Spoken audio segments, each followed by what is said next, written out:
Baga itti geessan. Baga itti geessan hundi muslimaallee warri biyya keessaaf kan biyya alaallee warri aamilaa fi jarri kaddaamallee. Yaa ishee hundumaa dandeessu rakkinni ammaattus qiniinnattee obsaan tokko yoo dubbatte isa tokko dhoksaan. Garaan kee beela'us qiniinnattee obsaan qaamni kee madaa'us ashagattee dhoksaan. Yaa ishee bara dheeraaf biyya alagaa jiraatte obsaan. Yaa jarri kaayyoof mo'amtanii jechaaf gocha alagaa hundumaa dandeessan ufii lafa teessanii barcuma kabajaarra haadhaaf abbaa keessan. Akkam jirtan kaddaamaa koo baga itti naaf geessan.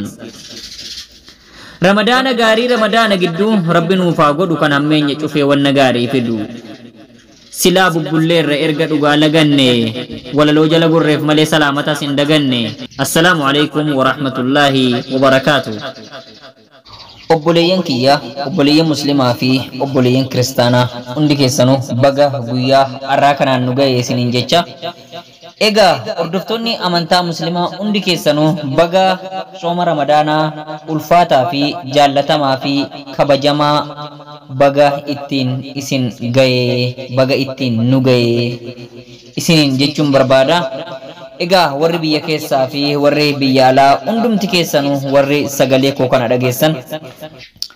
Egaa sooma ramadaanaa kana sababeeffachuudhaan warreen oton beekuu oton hin beekin ta'ee gochaanis ta'ee jechaanis ta'ee meeseejidhaa fi yaada garagaraatiin walumaa galatti haala hin beekamnee fi haala beekamu hundaan warrin isin mufachiise yoo jiraate rabbiif jecha dhiifama naaf godhaa afawnaanillaahi isiniin jechuun barbaada.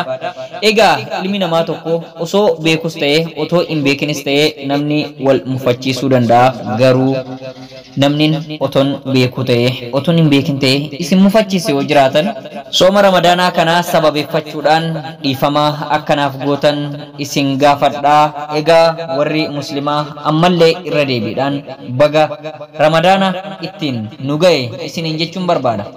Ramadaana kan milkii fi kan jaalalaa kan waan kadhatan keessa argatan kan dhiifama rabbii irraa argatan kan jaalalaa kan ulfinaa ramadaana milkii dhufee fiduu rabbi nuuf haa godhu. Warra naga'aan ramadaana qabee naga'aan gadhiisu nu haa taasisu isiniin jedha. Egaan ramadaana booda amma walitti deebinutti ammasitti hundi keessanuu ramadaana gaarii isiniif hawwaa. Assalaamu alaykum wa rahmatullaahi wa barakaatuh.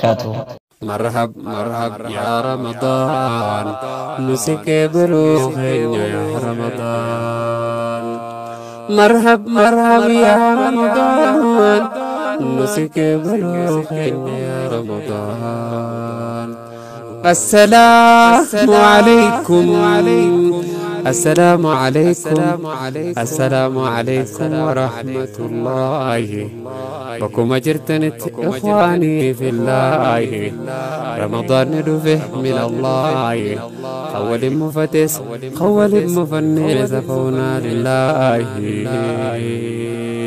رمضان نشاورا خم بخودكتان نمني شاورا فرتو سامنا فدتا اتيني ركتا وجو تريديسي هاري نكتا رمضان نشاورا خمبي خفدتا رمضان نشاورا فردا أمتا